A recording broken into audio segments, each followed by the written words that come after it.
Warning, this content may be upsetting or disturbing to some audiences. 90% of modern art is just tax evasion.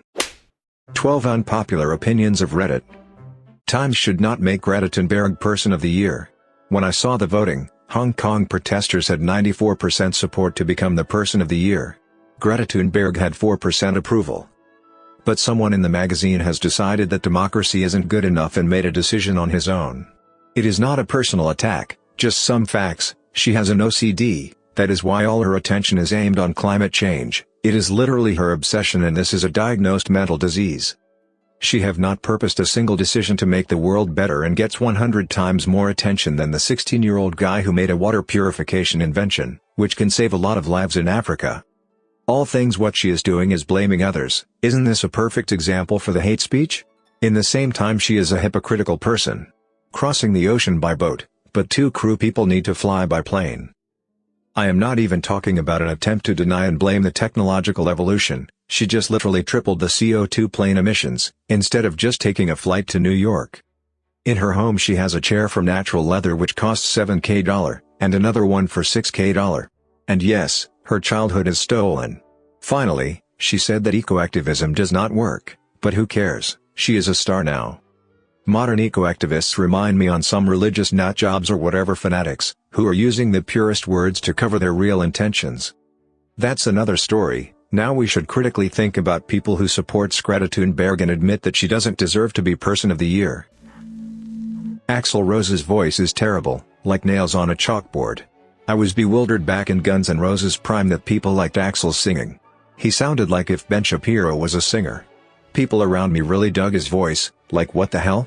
That style of singing makes me want to hammer a screwdriver into both ears to stop the pain. Having children is currently an expensive luxury that too many people assume is, in some inexplicable way, almost mandatory. And it's no one else's burden but your own if you choose to contribute to the population boom. It's an optional thing to have a child now. About to hit 8 billion people on Earth by 2030. Less than 30 years after our species reached 7 billion. Before the 20th century it took almost 200,000 years to reach 1 billion. And in just over one generation we're projected to do another billion. As much as anyone's mom wants to be a grandmother or someone wants to have a baby, never mind the next 90 years and that you're forming an entirely new adult human being who never asked you for the favor, it's really not necessary. Birth control isn't as cheap as ramen, but it's not expensive either.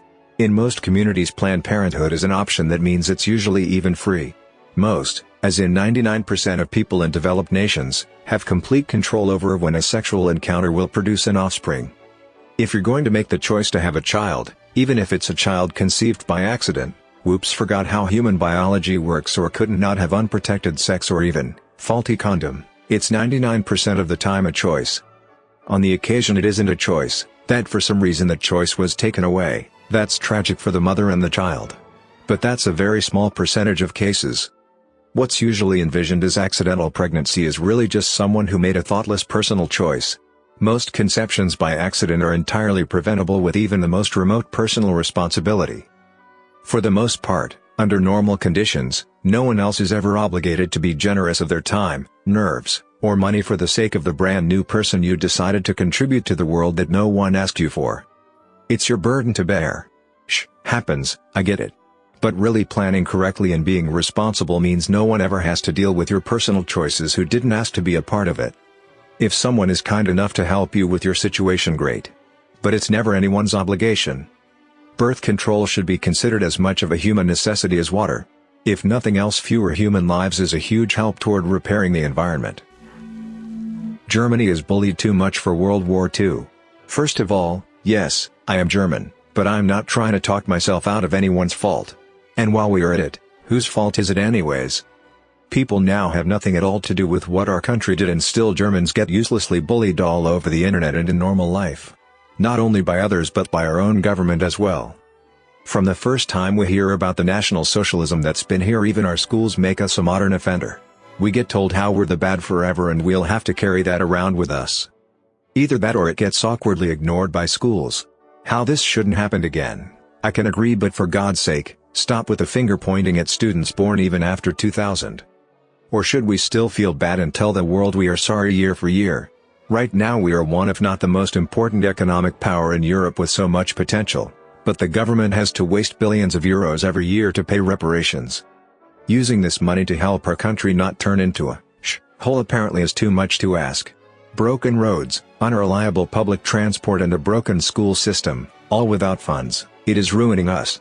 Don't even get me started about old Eastern Germany. That place is even scarier. Is it really necessary to get blamed forever, and have to spend billions while our country breaks down? Or does this make me a right party supporter too? Well, hope I ain't the only one. I hate religious people. Now, hold on there, I don't hate you specifically. Probably. No, the type of religious people I truly, seriously hate with the fire of 1,000 suns is the kind of religious people who gave the Lord 11 credit for the work of doctors. Trained doctors who work day and night, sometimes literally, barely sleep, probably take meth suppositories to perform their basic functions such as breathing because they are literally on the brink of death themselves. It's this specific, smallish group that pisses me off. For the most part, I can't tell them from other people. For the most part, they don't bother me in any other way. For the most part. It's when they do the praise the Lord, near a half-dead doctor on the brink, or actually is passing out after a long, super exhausting battle with some crazy disease or condition, is when they piss me off.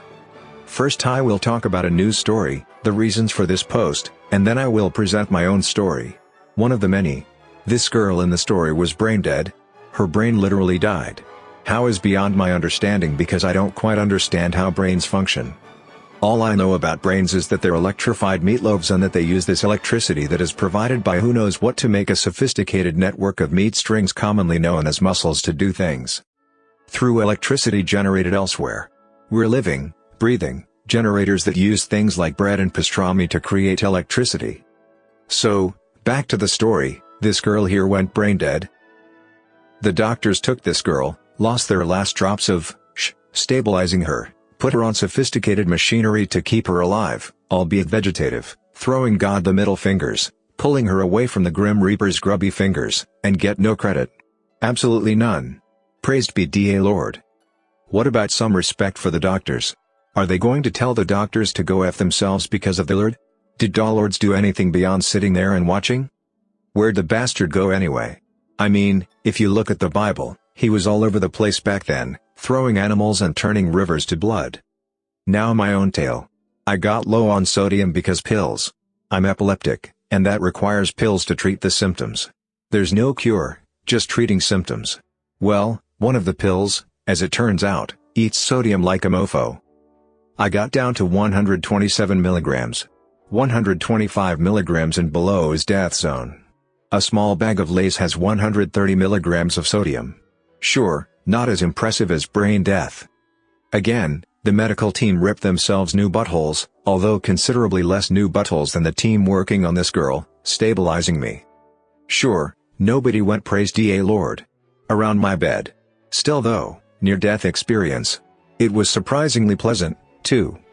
Not only did I almost die, they made sure my potential death would be comfortable. Gotta give doctors some credit and not just thank this god bastard for doing jack and just hypothetically existing. Dying of old age is overrated. Hear me out. You spend your entire life, working out, watching your diet, staying active, and forsaking the things you love for what? A long and healthy life. Just to watch your body fall apart, get put in a nursing home, and become a burden on your family. Emotionally and financially. I'm 32, divorced, and have no kids. I want to finish my life, living hard, fast, and loose. I believe I got about another 30 years or so left, and when the day that death comes, knocking on my door, it's gonna be a hell of a time. China is the next Nazi Germany. Until this year, I thought of China just as the closest contender for America's heavyweight superpower belt, especially in the next couple decades. Recently, however, after reading article after article about the brazen systematic detainment and torture of a conservative 1.5 million people from a single ethnic group, I'm getting serious fascist Germany vibes. At least the United States hides its ethnic mass incarceration under the veneer of mandatory minimum sentencing laws. I'm kidding, this is not the same thing, obviously. One article published just today presented evidence that the Chinese government had been collecting involuntary samples of DNA in order to map faces. Are you kidding? Also disturbing has been China's active use of existing technology to repress dissent in Hong Kong. China has repeatedly demonstrated they have no qualms about shoving racial minorities into concentration camps, and a brutal capacity to eliminate opposition. I don't see any reason why China will not continue to get worse in these regards. It seems that if any country is soon to reach World War II Germany levels of power and fascism, it will definitely be China. 90% of modern art is just tax evasion. Almost all these dreadful pieces of crap, called modern art, are just a way for rich people to evade taxes. It goes like this: rich person hires some artist to draw literally anything for a few $1,000s. Then they hire an appraiser which evaluates the piece at $10 million. Rich person then donates the piece to a museum or art gallery and gets a tax write-off for that. Then some hipsters act like they get the art and label us as uncultured swines for not getting it. Hate is stronger than love. Over the past few years I've come to the conclusion that hate is so much stronger than love. I know we always preach the opposite, but it seems like just a nice, hopeful saying. Looking at what's taking place now in politics alone, hate pushes people so much harder. It inspires them like nothing else. They do not stop. Every single day they get out of bed to spread their ignorance and hate. We've watched these people year after year, never missing a beat. Never willing to compromise. I don't know where these people get the energy. It's insane. I'd even argue it's mental illness. People spreading love in general are calmer and more rational. Sometimes they even seem oblivious to the evil that is penetrating our White House. I know intentions are important, but that doesn't come close to the obsession a chunk of this country has with pure hate. I'm not happy writing this. It honestly makes my stomach sick, but I think good people need to understand what they are up against. So many people have tattoos now, it's no longer daring or fashionable and looks stupid. How many times have you had some person come up to you and show you their new tat? You act impressed, but in reality you are rolling your eyes. Tattoos, especially the full sleeve tattoos, are so common now they are dull and out of fashion. I guess the full sleeve tats really caught fire in the late 90s. Soon after, everyone was getting their sleeve tats. Now it's totally common, and, because your skin is the largest organ in your body and continually grows and changes, tattoos age and they fade with color, so that some people's tattoos turn into just blue-green blotchy and saggy distortions. It's almost gotten to the point now that people without tattoos are standing out more than the ones who aren't. One thing that is also true is men wearing suits. When you have the sleeve tattoos or neck tattoos, they look totally out of place with a dressed-up suit.